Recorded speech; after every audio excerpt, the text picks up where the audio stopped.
Hey, assholes. I gotta work on my intros.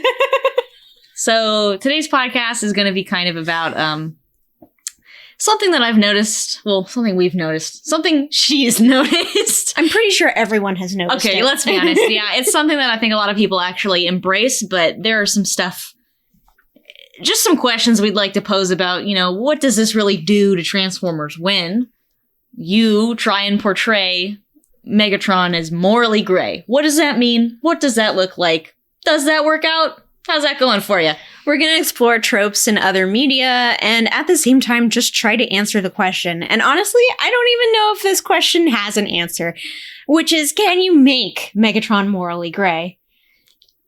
And well, it's complicated. He definitely will set the record straight right now. If you want to talk about where he started versus where he is now, God, it's like I'm talking about a real life person. A real person. He can come down. He'll catch the radio wave, come down any minute, just completely just decapitate us. I don't like what you say. I find it slanderous.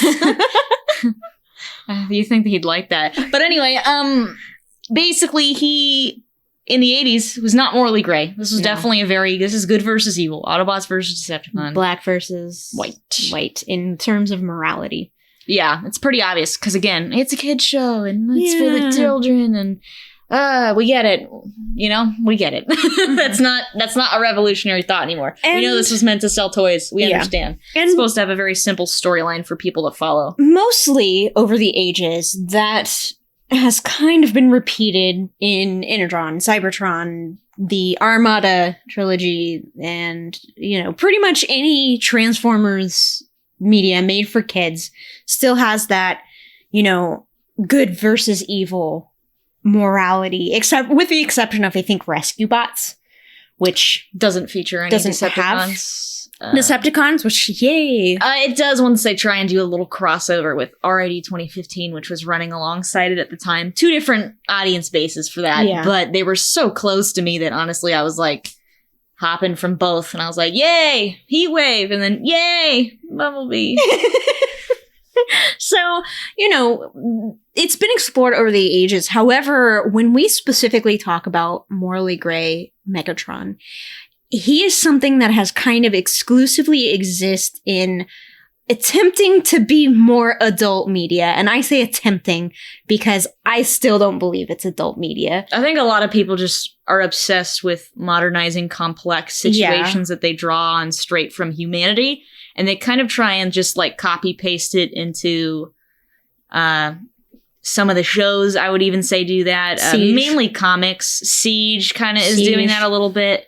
Where basically people are taking phenomenon that we see, in humankind culture, and they just go, well, we're going to apply it to the robots now. And it's like, I don't know. Can you really do that with anything? Yeah, not anything. But can you do that with everything? Because some of them get really eager to do that. And the thing is like, and you have to wonder, a lot of these people were fans at one point in time. So you have them trying to make a name for themselves. And Fortunately, they have made a name for themselves. Like James Roberts, he's pretty well known, and his political views are pretty publicized on Twitter. And then you have Mayor Scott, who, started out as a script coordinator and moved to become a writer for IDW, which is a pretty big step. And I think she's kind of considered like the first female writer for Transformers. But lovely. I don't know. We'll talk about that later. It's not whatever. I'm not trying to make it sound terrible. I'm just that we're going to talk about that eventually. We'll get there. We will whatever. Talk about that. But today's Megatron's day. Megatron Day. Anyways, for Megatron Day, I guess, we're going to specifically talk about them portrayed by specifically these authors. These authors like Simon Furman, Nick Roche, John Barber, James Roberts, Mayor Scott. Well, Mayor Scott, I don't think has actually written any Megatron stuff yet. I thought she read Last Light. Did she not write Last Light? I don't believe she has anything to do with that. We're the pinnacle of nerd culture here, knowing exactly who wrote everything. For Windblade and all that, but I don't know anything about, I don't believe she had an influential part, if any, in Lost Light and More Than Meets the Eye and that kind of stuff. I think we can focus a lot on Siege because I've actually watched Siege. And you can definitely tell that they're trying to push for a morally gray Megatron in the War for Cybertron trilogy / whatever. I don't know. Can you really say that? To me, it just kind of... I don't know where season 2 is going because that trailer's a cluster. Yeah. And I mean that in the worst way. I really if I could send somebody a hate letter instead of a love letter, I would give it to that trailer. And I'd be like, I'd like touch their hand as I gave it to them and be like, I personally hate you. Yeah. I absolutely despise your existence. Please get your ass taken off YouTube. I don't know. That's its own. Wait, it's going on YouTube rather than Netflix? No, I'm just saying the trailer was on YouTube. But what's fundamentally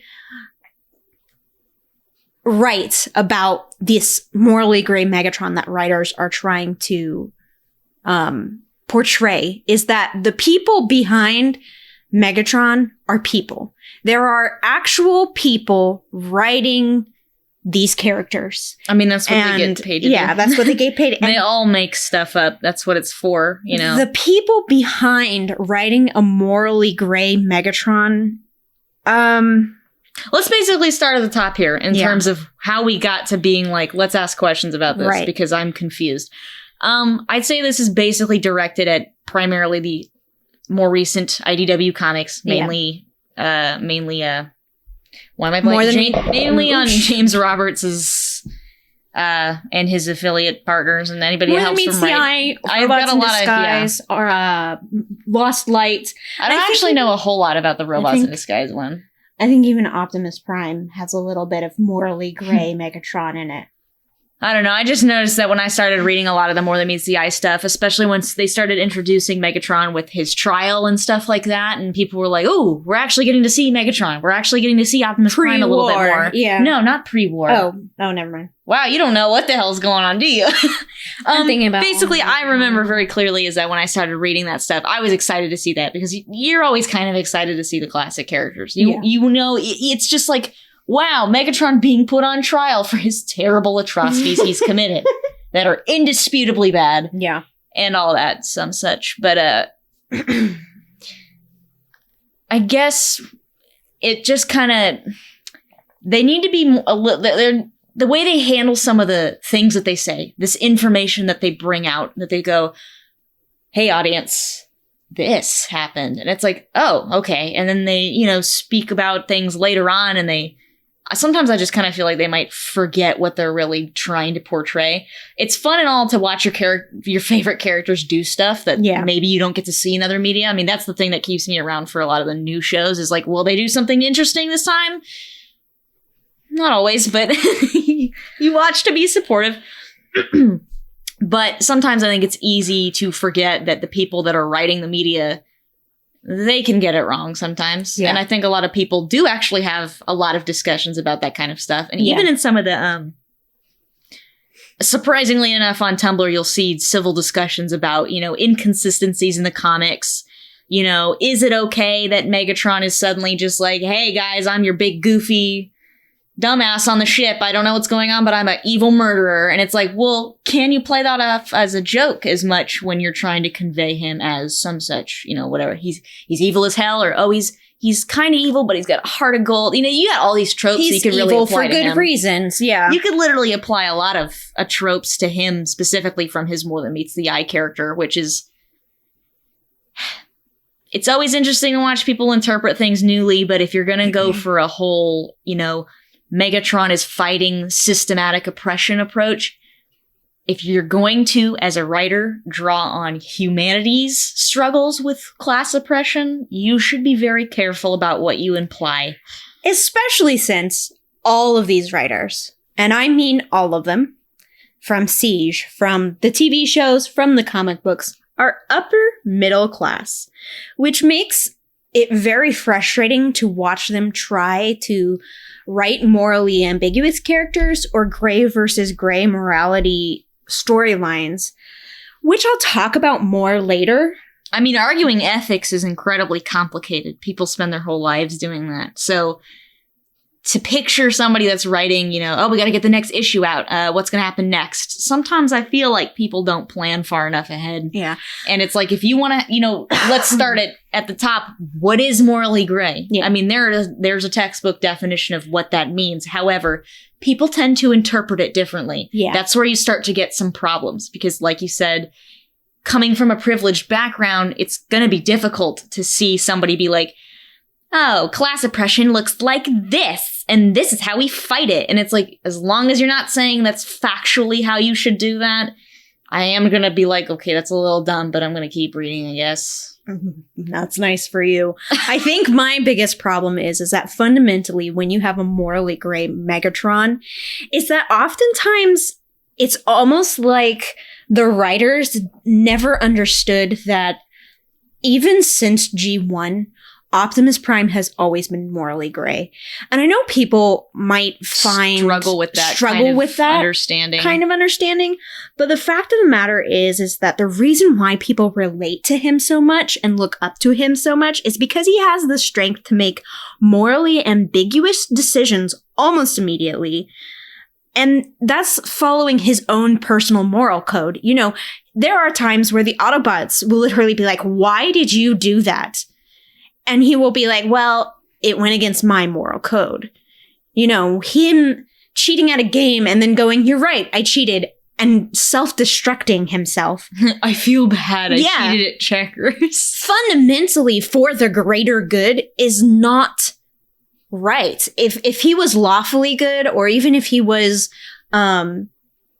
looking after a higher good, he would not self-destruct himself. He would not self-sacrifice himself or other people. And I think that people in the media in question, which is Siege and More Than Meets the Eye and Lost Light, they kind of think that, like, Optimus is like this, like, pinnacle of goodness. And the fact of the matter is he's never been portrayed that way. So they end up making it more of like a white versus gray morality, which again, once you get the context to why Megatron is fighting, it doesn't translate well. And the problem with both of those tropes is that when you step into the Transformers universe, Autobots always win. Well, it's kind of just, it's an expectation of the media. And, you know, like I said, it simplistically starts off for kids as, you know, the bad guys are going to lose because the good guys are going to win because they have to. Yeah. And unfortunately, Transformers is such a long line that so gray versus gray morality works in original stories because you don't know who's going to win. How about you give a few examples? So like, for example, in Zootopia, that's gray versus gray morality, prey versus predator. And fundamentally, mutual understanding is what ends up resolving that issues. But then you have someone who is like, I will gain power by any means necessary, even if that means, you know, doing illegal things. And then you have somebody else who has a gray morality, who slips up and says things that are harmful to another person, but realizes that they did something bad and learns from their mistakes and continues going. You don't know who's gonna win. And part of the tension is that you think, oh, everything's been resolved. The bad guy's been caught. Actually, no, he hasn't been caught. There's more to this story. And the problem is that Transformers, you know the Autobots are going to win. Their primary colors, their almost color coordinated to know that the Autobots are going to win. Well, that has all these things have names. Yeah, all of these things have names. Very popular tropes. You've got like the villain color scheme. Everything's dark and dingy, and you've got the hero color schemes going on where you got the primary colors. You know, Optimus is literally red and blue. It doesn't really almost get any red, more. White, and blue. Literally. Well, don't go too far there. But Optimus Prime is good for America. But I don't know. I think you're starting to have this conversation a little bit up in your head because I think I'm even a little bit like I'm overwhelmed because you've been researching this for like 3 straight days. Yeah, I have. And I've just been kind of like the ear funnel and you're just shouting right into it. And I'm like, oh yeah. Maybe I can put it a different way. Well, if the Autobots are the good guys and you have started to make parallels to real world experiences, for example, Functionists kind of seem like class war. Well, I think it technically is. So it's class war, and you have the Autobots, who are guaranteed to win, and the Decepticons, who have a foundation in we want to change things. In the end, that kind of translates to me, and maybe to other people, that fundamentally trying to have better upward mobility within your class is bad. Well, I think the way they try and go about it is basically, I don't really understand. I haven't gone back far enough in any of the comics to understand where the origin story is exactly for specifically the More Than Meets the Eye and Lost Light Megatron. I don't totally remember what his angle really is. I just know that it always starts out with he and Optimus both want to change shit. Mm-hmm. But over time, faced with many obstacles from said oppressors, which could be, the Functionists, the Council, whoever the hell's in power, basically making sure certain people don't come into power. Mm-hmm. You've got Optimus that comes from semi-privilege, I guess. And then you've got Megatron who's basically coded as not. Mm-hmm. So they both agree on something, this is a shit system. It needs to change. We should change it. And then gradually over time, they grow farther and farther apart from each other, not by what end goal they want, but by what means to get to said goal. Megatron starts getting more and more fed up, more and more frustrated with it, and his angle turns to violence. That's kind of why people are like, he is bad because he takes the violent route, versus Optimus Prime, who wants to go about it the quote-unquote, diplomatic way, or bureaucratic way, because that's blah, blah, blah. And you'll even get characters later on in the comics that are side characters in each faction that have their own interpretations of how the leaders have gotten into these positions. And they might even say, like, yeah, I'm on the Decepticon side because, I just hate Autobots. Like, they can have literally any reason why they want to do what they want to do. Somebody literally would be like, I don't totally like how Megatron's going about it, but he's not wrong. You have a lot of grayness just within their ranks themselves. So, I don't know. To me, it's a little muddy because I'm only kind of recalling on certain things that I remember reading in the comics that stuck out to me as being kind of like, huh.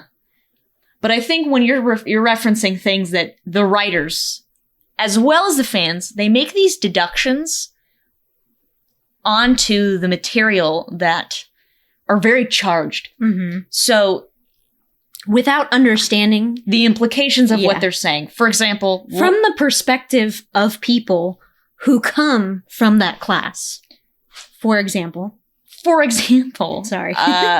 There was, unfortunately, somebody on Tumblr that decided to say, without really thinking much about what they were trying to say, and we'll explain why this is not only just, a controversial take, but kind of problematic, is the fact that somebody said, the Decepticons rising against the Functionist ideals is like Black Lives Matter.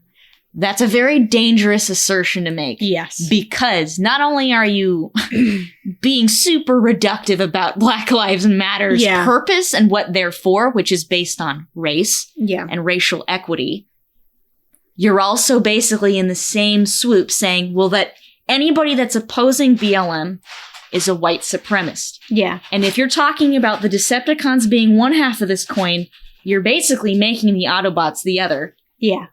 And that's crazy because I'm not going to sit here and say, oh, you're shitting on the origins of the media. It's just incredibly brainless and reckless to say something like that and live by that. It's tone deaf. It's tone deaf. Yeah. And my thing is, Megatron can be changed. Megatron can be morally gray. He can evolve. Everybody can evolve. Yeah. You know, that all just comes down to where are you taking them and why. But I don't think that Megatron can be morally gray and properly written unless these teams start to take on experiences from new people, from a diverse background. You know, they all went to expensive schools that were $80,000 plus to go to, and the people that they hire don't seem to have the ability or the life experiences to write a morally gray Megatron well. And that's not to say that they shouldn't be writing or, you know, oh, f*** you don't get it right the first time around. But like with anything, first of all, there should be more diverse hiring practices within all companies in America. It's not far to say that it's pretty white in this fucking country, unfortunately. But if you're going to write about something as heavy as oppression and really, really, really stick to that as your main storyline focus, is what's everyone fighting? Oppression. Who's fighting it this way? So-and-so. Like, just please, I fucking beg of you, just do your research. Because it is a little weird and hypocritical for me to say, like, don't relate human problems into this universe, because that's obviously where all writers get some level of inspiration from. We are only human, so I mean, duh. What else am I gonna fucking do? Ask a Martian? Like, you know. But the thing is just be careful with what you're saying, because there are a lot of people out there that think that you can go ahead and say, oh, this is totally reflective of XYZ that exists on Earth that are real people or real organizations or such and such. And it's like, oh, whoa. Like, take vague ideas maybe, but dude, don't, just be careful with what you're handling, especially if you don't come from a position of having dealt with it firsthand. Oh, yeah. Don't say you know exactly how to write. Like, if you're trying to get in the mind of Megatron as he's giving some, like, they're writing a speech, for example, for him to be giving in the comic or whatever it is. Mm-hmm. Just be careful with what you're saying. Make sure you know what you're saying. Make sure it makes sense. Make sure it feels right. You know, if I read it maybe and I'm like, bounce it off of somebody who's actually gone through that kind of experience. And obviously not like 100% like, have you been a slave? Like, no. Just, you know, talk to somebody that's come from one of your friends that's, you know, wasn't ever able to pay for college. They came from a kind of a rocky background with their family not being very supportive, or, you know, somebody that's been living in poverty for quite some time and they're just trying to make it in this piece of shit world. Just ask around. And I feel like people think that, oh, not everyone I know is broken. And it's like, no, they're not broken. They're just people. It's very easy when you live in privilege to live in that bubble. Oh, yeah. And to act like everyone's gone to college and gotten 4-year degrees or more. And, oh, you know, all my friends. And it's like, well, maybe ask somebody that's not your friend. Yeah. Maybe ask somebody who's your enemy. I mean, shit, they have access to social media. Just go ahead and ask. You could literally test almost anything you are unsure about. It's such a magical world we live in where we can get instant feedback. I mean, especially the way that J-Ro runs his Twitter. Yeah. It's like all he ever does is interact with the fans. I mean, shit, just...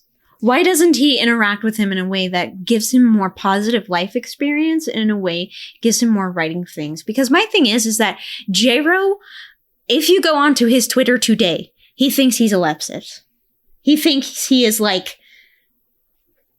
I don't want to say revolutionary because that's not true, but he thinks he's like, yeah, guys, like, eat the rich and do all this stuff. But when I look at what he writes and when I look at how he frames certain characters, I'm clumsily. It's one thing to put in a diverse character or two or whatever you're trying to do, but it's another thing entirely when you fuck them up. Yeah. Because then it shows that you're doing it without thinking about what you're doing. And that's probably the greatest insult of all. Yeah. And I don't know if they've managed to do any diverse character well. From what I have seen and what I've read. It's such a large cast. Yeah. So large. And of course, you've got the people saying that Chrome Dome Rewind as gay representation is fantastic and all that. Oh, God. I personally disagree. I also think Cyclonus Tailgate is a pretty, very uncomfortable... You know, we can definitely talk about that later. That's its own. We're gonna have I'm sure we'll have one episode about that. I mean, each of us individually, as we are, come from our own issues. We come from very different, actually, like, economic backgrounds, especially. And yet we find commonalities between us of, you know, people that hate LGBTQ people. And we're just like, ooh. Yikes. You just feel like shit. And the fact that we're both basically in poverty, it's sad. I mean, but that's reality. I mean, shit, we're not that far away. If somebody wants to ask, like, what is it like to live like shit, I'd make a Twitter just to answer that question. Yeah. If some writer for Transformers was like, we really want to start getting a more real world grasp as to how this feels, because feelings are basically universal. Oh, yeah. I'm sure aliens have feelings. I'm sure the weird bacteria growing on Io has feelings. It's cold. But really hot over here. It's really fucking hot. Half of me's on fire. Just, I don't know. I guess it's really hard to tell. We struggled. We shot like 2 podcasts before this on the same subject. It's very difficult to put this into words because it's very easy to sound like you want too much, but you're wanting too little. Or, you know, it's really hard to tell somebody how to straddle that line a little bit better. I just don't want someone who comes from upper middle class, who has had privileges that I would I'm not saying I would kill for them, but I'd get close.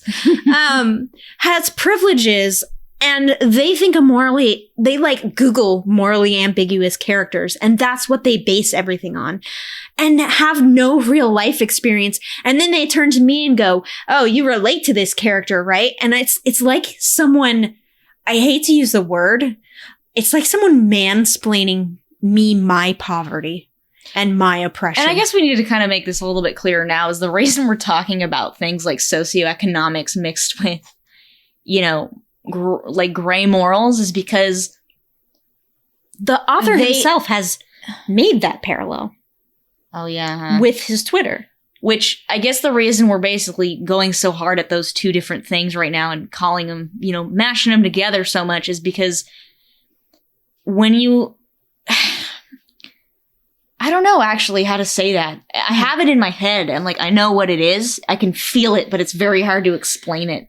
And I guess I'm basically trying to say that you're faced with a lot more questions of morals when you are scraping by. Yeah. You know, do I compromise on this to do this? Do I screw someone else over in order to get into the position I want to be in? Yeah. You know, do I sabotage so-and-so so that way I can get in with that crowd and do this? Do I report the person stealing food, or do I go, you know what? I've been there. I'm not going to report you. Make some money or feed their family. Like, I mean, it's... You then have to judge, is this person stealing to come back and make money, or is this person stealing just to get by? And then you have to make those moral decisions. And the thing is that I don't think any one of those people who have worked on the media within the last 15 years... I don't think they've ever come across a situation that really challenges their ethics, if that makes enough sense.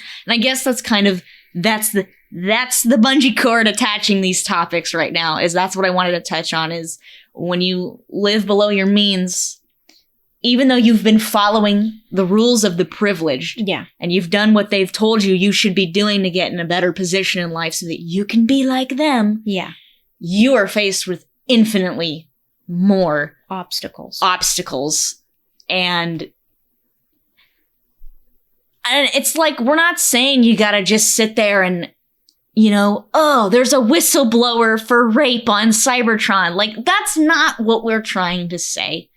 It's just when you're talking about the motivations behind an entire character's being, you know, oh, you want a more modern Megatron that is a little bit more, you know, oh, I'm not murdering everybody. I'm just trying to murder the rich or whatever. You know, you've got to change and switch over a little bit into a different mindset behind that character, because IDW modern day More Than Meets the Eye Megatron is nothing like his 80s counterpart. No. He's nothing like his Beast Wars counterpart. He's nothing like anything. And that's, you know, again, all media will change and evolve. You can add whatever you'd like, just be careful with it. Know why you're doing certain things. Understand what you're saying about certain characters when you do that. Taking a warmongerer and trying to now say he's actually secretly the good guy with a heart of gold and good intentions. That's a big step. That's a big yikes. That's a big fucking step. And you can definitely frame that in, a post-war situation where, the history is written by whoever wins. But the problem is that the history also depends on location. And that is human history. You're telling me that Cybertron, with its advanced race of robotic organisms, doesn't have uneditable, and unchangeable, recordings and things like that? Well, I guess basically... And they live for generations, whereas humans live for a very short amount of time. My other problem is that for specifically the functionist thing, is Megatron sits there and has a place in which he can speak. And they give him airtime. That doesn't happen in real life. What do you mean? Who's they? When you say they? The functionists. I don't even know if that's totally true. What does he do? Well, beat people up and quote from what things? what I recall, he basically, I believe, from the mines, he basically educates himself. Mm-hmm. It's very I almost said rags to riches. That's not true. It's very rags to even dirtier rags. No, don't say that. It's just he tries to get on their level, I guess. He tries to be like, this is just horseshit and let me tell you why. And then it basically becomes the whole thing about he's educated himself on Cybertronian history. Let's not be doomed to repeat it. Let's not, all the basic earmarks of let's learn from our mistakes. And this is where it gets really fuzzy because I haven't actually read this portion of the comics at all. Yeah. And of course, it's not uncommon for writers to come after and rewrite things and totally retcon it. And it's kind of... Please. Sorry. My thing I enjoy Megatron as a character. Mm-hmm. So watching him, quote unquote, grow and change, I enjoy it because it's fresh. Because I think a lot of people are more interested in beforehand, they're like, Optimus, yay, the number one. And I think a lot more people, as they started to humanize Megatron a little bit, they're like, oh, he resorts to violence because he's frustrated. And I mean, that's a very reductive statement, so don't quote me on that. But basically, no. But basically, they start adding these things into why does he go off the hook? Why is he getting so nuts and become this humongous tyrannical dictator where by the time you get to where he starts talking more about himself in the comics for More Than Meets the Eye and the Lost Light, he speaks with such regret. And it's interesting. Mm-hmm. It's very neat to see them start doing that. But there are some instances where it doesn't feel gradual or earned very much. Yeah. My biggest problem, I think now that we've sat here and talked, I think my biggest problem is I am being told, usually by people whose educations and backgrounds oftentimes, so one person's education of what they had in 4 years would take me 15 years to even just afford if I just did nothing and was just a shell of a husk of a human being and didn't have to eat or live or pay rent or do anything like that. And I could save every penny that I came across. It would still take me 15 years to afford what was given to them at the very beginning of their life. And to have them turn around and tell me the bad guy is bad because unlike the good guy, he resorted to violence once negotiations failed. And no offense, it's, I don't like being told that by somebody. It's no wonder they turn to violence. And I mean, yeah, I guess given the situation that they're newly describing, oh, here comes the functionist, which isn't like any other big bad you've seen yet. Here they come and they're doing this, this, and this. And it's like, I mean, shit, there are a lot of things on Earth that are kind of like that. Of course, we don't have alt modes and shit, but basically being told that your worth is predetermined by what station you were basically born into. And I don't totally mean job-wise, but basically your situation in life You know, we have a lot of stuff that's similar to that, worse than that. I don't know if I can say worse than that, but we got a lot of things that are like that. So it's not so difficult to go out of your way and be like, what are the inner workings of an organization trying to fight this classism villain look like? Yeah. I guess that's what kind of I'm trying to like gear it back to is like, you can literally research these kinds of things and understand how these things even come about, why they last so long, Right. what keeps them going, and then what will eventually exterminate them. And I guess they're trying to have Megatron basically be the exterminator, and that's fine. It's it's a little tedious the way I guess sometimes they... Maybe they made him too relatable.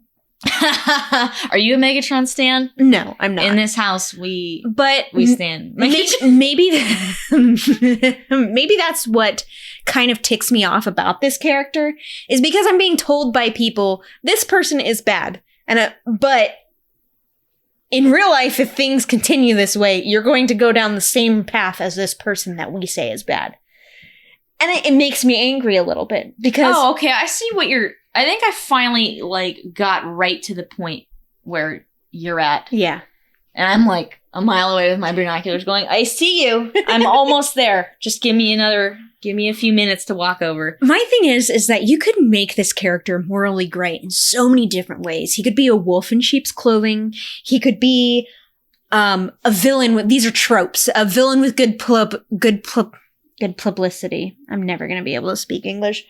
Or like a devil in plain sight, where it's really obvious to some people that what he's doing is bad, but because he has a good cause, it further hides his insidious intent. So, for example, if his purpose in life was always to be tyrant ruler of Cybertron, and he was like, you know how I'm going to do this?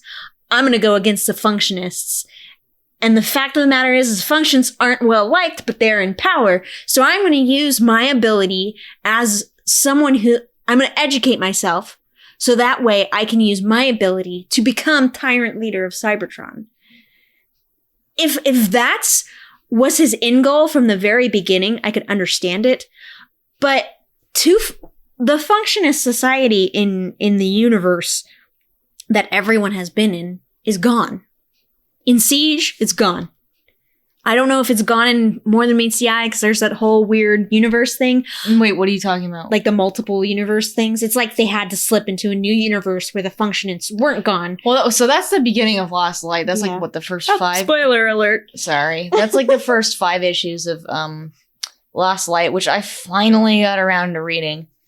And you get a lot of Megatron in that. You also get a lot of the Functionists. And I can't really say the Functionists from their universe. Basically, they slip into a parallel universe where the Functionists have basically 99% succeeded in dominating Cybertron. And it's interesting because you're not really just getting a Megatron who hates the Functionists. You're getting a Megatron that has lost the war, that has slightly learned from having lost the war and having lost literal comrades like, spoiler alert, Ravage, and stuff like that. Thought you said Ratchet, and I was about to be like, that would not matter at all.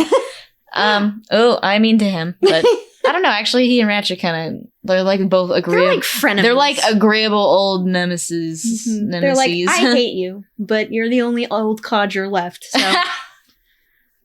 I guess we gotta do shuffleboard together. Play golf. Shit. Space golf. I'm starting to get a little hazy here because it's okay. It's I will say, like, the comics really drain me to think about because there's a lot going on. There's a lot. And if you want to have a discussion about a character, you basically have to focus on one line at a time. Yeah, God. You know, More Than Meets the Eye, Megatron is slightly different than Lost Light Megatron, but they're both in the same continuity. Right. And they're both in the same storyline, let's be honest here. That's what it was for. But the growth and change over time. So here's Megatron coming along, having learned from not only having lost the war, but having learned also from having to be around Autobots constantly. Yeah. And he is learning and adapting in a way that is part of the entertainment to watch. Yeah. That's what you like. You like to see, the old asshole try and make friends. And it's funny. But again, you've got a lot of characters that do resurface and are like, you've literally murdered my friends. Yeah. And I guess it's really hard to balance the whole comedic rom-com drama with real drama and the gravity of the fact that Megatron is literally responsible for having murdered people, and not just in war, but actually like literal murder. Yeah. Outside the boundaries of, just war crimes. Just normal war shit. And I don't want to sit here and imply that the writers are bad, because maybe they're not bad. Maybe there's things that we don't understand going on. But my thing is that even if they are good writers, they need to start doing the research, because in my mind, as somebody who would have obviously in this context been a Decepticon, why would two factions, if I was in a war and the functionalists are gone, they're obliterated, I would be like, so why are we fighting again? And that would be my question at every meeting. Every meeting? Yeah. You're bringing the snacks. Okay, yeah, but I also have questions. Oh, yeah, just sit down. Grab your coffee in your little travel cup and just come over. Sit down in my folding chair and we'll make a circle and we'll have you come up to the podium in like 5 minutes. Yeah. And go ahead and voice your concerns, citizen. So, and the thing is that, Megatron still asserts that he has the same goal. And the thing is that no, you don't, because the goal has been reached. Why would they continue to fight after that happens? After the destruction of the Functionists? And I guess almost implying that the oppressors or the Functionists are the ones that are, or even in this case, the Autobots that sympathize with, oh, well, we can't be violent about it, guys. We have to be nice, are the ones who are truly oppressed, which for me has horrible implications when translated in my mind to relate to me, my personal experiences as a person from a lower class. Yeah, she's nodding. Sorry. No, it's I'm okay. getting foggy. I know. And it is a lot to talk about. It's a lot because, again, we're not trying to say, it's super hard for me to sit here and try and, I feel like I need to write like a researched paper and then read it back, because this is super complicated to explain. And it's something that I actually have a problem with when I read a lot of the comics, is that you read some of the dialogue or the information and you're just kind of like a little like wincing at it. Like, that's how you think this. Okay. And a lot of people don't care because they're like, oh, it's just some sci-fi fucking novel. Who gives a shit? But it's the only way I forgive a sci-fi novel that doesn't give a shit is The Ghosts of Yesterday. And what's that other one? The other prequel novel for the movies? They're horribly written. Continue. I don't even know what the fuck. Ghosts of Yesterday. I love that book. What the hell is that? It's one of the prequel novels for the movies. Oh shit, I don't know what the hell. That's some deep lore. Deep lore that I don't. Maybe I'm not supposed to have access to that kind of knowledge. I don't know.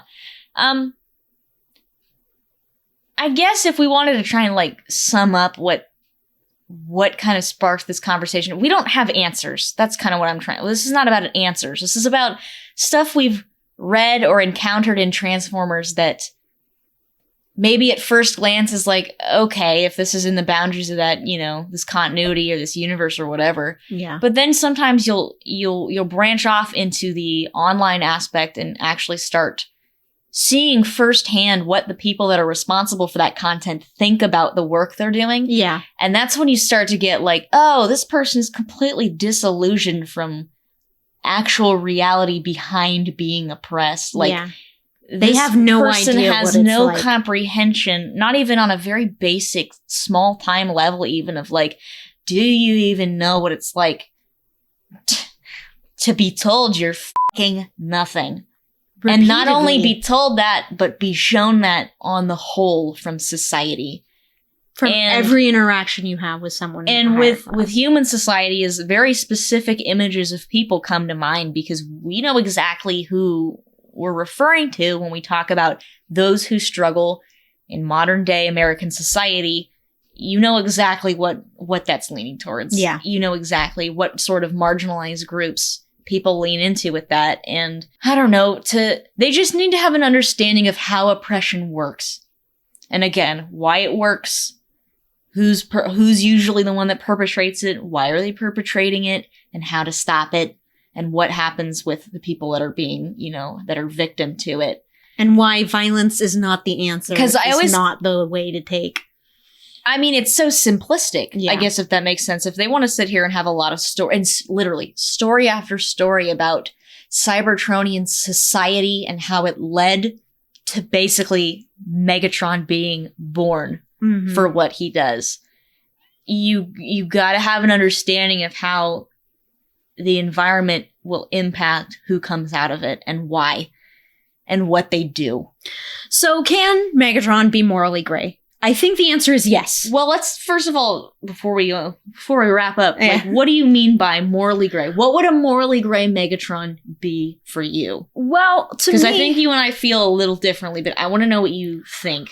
to me, a morally gray Megatron would be someone with bad intentions that attempts to hijack a good cause to get there. Well, that would be considered just straight up evil by human standards. Think of a politician that's like, I want to get in power and I'm going to do it by the seediest means possible. Well- that's just straight up. We don't like that. yeah, but We don't do that to you. part of the novel approach would be, for me, is the fact that Megatron is going to start the war, but you don't know his intentions all the way up until the point where someone, an Autobot or otherwise, finds out. That would seem to me a very good thing to explore. Or a Megatron after the war that's like, you know what?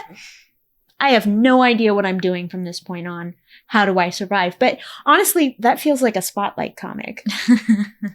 Ooh, I haven't read Megatron Spotlight just yet, I don't think. Ooh. I think it was a little pricey last time I looked, and I was like, God damn it. You silver fox, you. What would you consider a morally gray Megatron? Well, here's the thing: is he supposed to be evil or is he supposed to be good in the end? Because Well- you can have a bunch of muddled mishmash shit in the between that, but what is? Because to me, if I'm just going off basically what Transformers sounds like is always going to perpetuate, is Optimus good, Megatron bad. Yeah. So to me, a morally gray Megatron would be somebody who's bad for the quote-unquote right reasons, I guess, is a very simplistic, reductive way for me to say that, where basically he's like, I want to eliminate I guess he would also, in that sense, be twisting it for selfish means, which is, I guess, kind of almost the way you're supposed to see it, which is like... It is not the way. No, well, I don't mean that. Just, he's learning from the past. He's trying to change things that aren't working for him and people like him. And then he goes, I think I could do great things for Cybertron, and then get more and more jaded and evil about it. And then basically, after a little bit of time into it passes, he's kind of like, Murder. I deserve to be in charge and I'm going to kill every motherfucker in my way. Yeah. And then once people are like, wow, Megatron, you got rid of the oppressors. And he's like, well, now I'm going to oppress you, you motherfucker. And I guess I'm gonna let you know how it feels. the thing is, I guess, I don't know if you can continue to be morally gray outside of the way that Optimus Prime is continuously morally gray. Because, like you said, he's very self-sacrificial. And every time some big bad shows up to threaten the humans, threaten the Autobots, threaten anybody, really, even if they're bad, Optimus is always like, if you're going to kill someone, kill me. Yeah. But that's not even the right answer, really, I guess you could argue, is like, well, what does you dying have to fucking... Then your cause loses you. Yeah. Anybody you were protecting now loses you as a protector because you're fucking dead. Yeah. So my thing with Megatron, I guess, is if you really wanted to switch him really high gear, morally gray, you'd have to basically restart him a little bit. Yeah. Because his character, when you see Megatron, you already have a backstory in your head because you're so used to the same few reasons of why he's evil or comes to be evil in the comics or the shows or God, whatever. I personally like the Marvel G1 comics where it's just, I want to be evil. I want to be evil. Pew, pew, pew, pew. I don't know. I don't know. So I still am struggling with a grasp of morally gray, I guess. I think the answer is that yes, Megatron can be morally ambiguous or morally gray, but he has to be written right to do it. And well, that goes for, that's simplistic. You can say that about anything. Well, you can do anything, just do it right. and it has to be the right story and the right setting. If they are going to draw on humanity for inspiration, yes, do your studies, because if you start making these allegories or these allusions to reality, you need to be careful with what you're implying, because now you're starting to kind of like stick your little sticky fingers into human history, and it's like, well, because that shit happened for real, whereas and what people are writing happening, and what people are writing for a sci-fi comic is a comic. It's fiction completely, but all good fiction comes from some elements of reality. That's what makes it good, which again would mean do your research. That's basically what that means. I don't feel any better after the end of this conversation. I don't know. Arguing ethics in Transformers is very hard, because you're not just talking about what's being written, but who's writing it. Right. We would love for you to comment your opinions. Please don't yell at me. We aren't going to read them, but don't say that. We will. It's just, we don't know when this is getting published at the time that we film it. So, who knows? There could be some whack-ass media coming out between now and then. Who knows? Flips everything on its head. Probably not. I don't know. Yeah, I don't know. I guess people just really classically, they love seeing a bad Megatron and they love seeing a good Optimus, but I think now people are liking Optimus to get called out, I guess, for his moral ambiguity, where it's like, oh, you're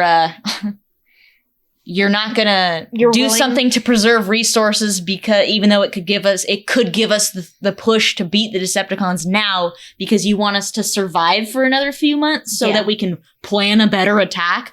You know, that's the kind of shit that people are like, Optimus, what the hell? And Siege is trying to do that. We'll see where that goes. I'm sorry, I was too distracted by the fact that they tried to constantly make Optimus and Alita look like they wanted to kiss. So kiss already. Mwah. You scallywags, you. All right, so a little bit of lighthearted end to this one. We'll see you on the next one. I'm gonna curl up and die.